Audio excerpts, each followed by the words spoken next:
अब देखिए दो पोजेज हैं, अब थोड़ा प्रैक्टिकल सेशन है, अब थोड़ा फास्ट फास्ट चलेंगे और नोट करते रहिएगा एक्सरसाइजेस। दो पोजेज हैं, पहला pose this is involuntary movement of child, जो मैंने आपको स्टार्टिंग में दिखाया था, involuntary movement of ATNR। Second pose is the assessment movement, जो आज था आपने पूछा था कि असेसमेंट कैसे करेंगे हम लोग, ये हमें पता कैसे लगेगा, तो अब हमको पता लगना शुरू हुआ कैसे करेंगे, आई विल शो यू। तो second movement is assessment movement, किस पोजीशन के अंदर बच्चा है बताएंगे मुझे, क्रॉलिंग पोजीशन के अंदर बच्चा है। क्रॉलिंग पोजीशन में इंपॉर्टेंट क्या हमें ध्यान देना है, नेक्स्ट इमेज में देखते हैं। देखिए नंबर 1, स्पाइन की पोजीशन आपके बिल्कुल टेबल टॉप की पोजीशन में होनी चाहिए, इस बच्चे की नहीं है लेकिन बच्चे की होनी चाहिए, अगर नहीं हो पा रही थोड़ा सा ऊपर जा रही है चोके, राइट। सेकंड, तो स्पाइन हमारी करेक्ट हो गई, 90 डिग्री का एंगल बनाएगा hips to knees, approximately 90 degree, it's not कि एक्यूरेट 90 डिग्री है, तो नीज और हिप्स बिल्कुल स्ट्रेट होने चाहिए। Second, third is shoulder, elbows, wrist has to be in straight line, तो अगेन यहाँ पे 90 डिग्री का अप्रोक्सीमेट एंगल बन रहा है हमारा, तो ये पोजीशन हमारी एज इट इज होनी चाहिए बच्चे की, इसमें कोई भी चेंजेस नहीं होना चाहिए। विद दिस पोजीशन जब बच्चा क्रॉलिंग में है, child has to move his head either on right side or on left side the way the child is doing. Abhi I'll show some videos as well for better clarity, but just for an idea, look at the first image. अब बच्चे ने right hand पे नेक को move किया, लेकिन बच्चे के ना हैंड्स में कोई चेंजेस हुए ना लेग्स में, there is no changes in hand and leg, which means ATNR क्या है, रिटेन्ड है या इंटीग्रेटेड है, रिटेन्ड है इंटीग्रेटेड है, बताएं फिर। रिटेन लग रहे हैं। नहीं नहीं, जब अगर कोई मूवमेंट नहीं है, अगर बॉडी पोस्चर में कोई मूवमेंट नहीं, इंटीग्रेटेड है। नेक इंडिपेंडेंटली काम कर पा रही है, नोट कीजिए, हाँ when your जी, हाँ neck जी, ठीक is है। independent, so there is no involuntary movement, integrated. so there is a yes sir. catch। CP ने उस बात को समझ लिया कि neck, if neck is moving independently और वो किसी बॉडी पार्ट से अब कोई इंपैक्ट नहीं है, उसका कनेक्शन नहीं है, ऐसा नहीं है कि नेक ने मूव किया तो ऑटोमेटिकली इनवॉलंटरी मूवमेंट हुई, यस लेफ्ट सर। हैंड का हमारा हैंड बेंड हो गया, तो यानी उस पर हमारा कंट्रोल नहीं है, वी आर नॉट थिंकिंग। अब प्रिमिटिव रिफ्लेक्सेस क्या करते हैं, ऑटोमेटिक इनवॉलंटरी मूवमेंट, बिना सोचे ही हैंड बेंड हो जाएगा हमारा, हमने सोचा नहीं उसके अंदर, बट अगर हमारा हैंड बेंड नहीं हो रहा, विच मींस नेक इंडिपेंडेंट कर रही है, तो ये मूवमेंट में सेपरेशन आ चुका है।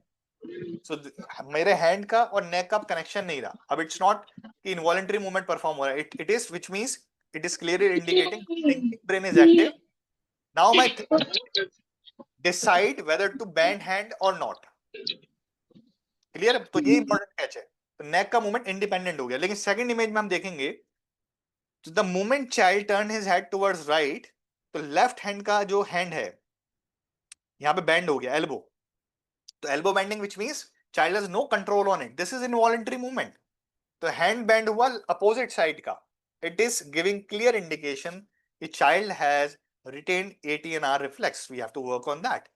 But it's not about hands only, अगर लेग्स में भी मूवमेंट आता है, क्योंकि मैंने क्या बोला, पोस्चर हमें रखना है, look at the first image, child has to be in that position only without moving, without jerking, so if there will be any jerk in the legs, movement in the legs, bending in the head, this will be clearly indicate this 18R is still retained। I okay hope sir. आपको यहां तक clear होगा, आगे बढ़ेंगे बहुत सारे example से clear हो जाएगा। सेकंड असेसमेंट, फर्स्ट हो गया असेसमेंट हमारा, second assessment in standing position, बच्चा क्रॉलिंग पोजीशन में नहीं आ पा रहा, कंफर्टेबल नहीं है, यस छोटा है, नहीं कर पा रहा, तो क्या करेंगे, स्टैंडिंग में ले आओ, स्टैंडिंग में सारे बच्चे आ सकते हैं, स्टैंडिंग में बच्चे के ज़ॉम्बी स्टाइल में हैंड होंगे, ज़ॉम्बी के कैसे हैंड कैसे होते हैं, ऐसे ओपन, तो ज़ॉम्बी स्टाइल में हैंड है, बच्चा स्ट्रेट खड़ा हुआ है, बच्चे ने अपने नेक को टर्न किया, अगेन अगर नेक के टर्न करने से कहीं भी बॉडी में मूवमेंट आया, इनवॉलेंट्री मूवमेंट है वो, क्योंकि उस पर बच्चे का कंट्रोल नहीं है, हैंड बैंड हो गया, लेग्स में कुछ जर्क आया, बॉडी में मूवमेंट आया, which means it giving a sign कि स्टिल रिटेन। तो फर्स्ट इमेज में क्या, कोई मूवमेंट नहीं है, बच्चे ने हेड टर्न किया, पूरी बॉडी सेम पोजीशन के अंदर है, इंटीग्रेट हो गया, यानी इंटीग्रेट है हमारा, हमें कोई काम नहीं करना। सेकंड में क्या हुआ, जैसे ही बच्चे ने अपने हेड को टर्न किया, the moment child turn his head towards right, you can clearly see the bending on the left hand side in elbow, तो ये क्या बताता है हमें यस सेकंड सर। केस, तो सेकंड केस क्या बताता है हमें, यहाँ पे क्या हुआ, रिटेन है या रिटेन है। रिटेन है। रिटेन है, रिटेन। सब लोग समझ गए। पहली yes condition sir. First is, yes sir. First image क्या कहती है, इंटीग्रेटेड है। इंटीग्रेटेड। इंटीग्रेटेड, वेरी सिंपल, तो अब आपको समझ में आ गया इंटीग्रेटेड कब है और रिटेन्ड कब है, और रिटेन ओके है। Yes assessment, sir. Aastha, are you there, Aastha आप अवेलेबल हैं, Yes, sir. Yes, sir. Yes, sir. I understood. Understood. समझ गए। Yes, sir. हाँ, तो इस तरीके से आपने असेसमेंट किया। अभी आगे वीडियोस भी हैं, मैं वीडियोस दिखाऊंगा आपको और बेटर क्लियर होता जाएगा, आप देखिए। चलिए, सो लेट्स मूव अहेड। अभी हम कर रहे हैं असेसमेंट, उसके बाद आएगा इंटरवेंशन। तो फर्स्ट पहले मास्टरी क्रिएट करते हैं। First create mastery on assessment part only. Now look at this video. अब आपको हैंड की पोजीशन को देखना है और लेग्स की पोजीशन को, दोनों को नोट करना है। अब बच्चे के हैंड में देखना बेंडिंग है नहीं है, लेग्स में बेंडिंग है नहीं है, कोई मूवमेंट है नहीं है, स्पाइन की क्या कंडीशन है, so that you will understand कि यहाँ रिटेन्ड है या क्या है। आप मुझे बताइए।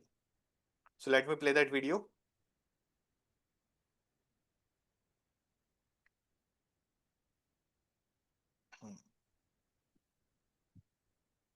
Look at the hand position, elbow.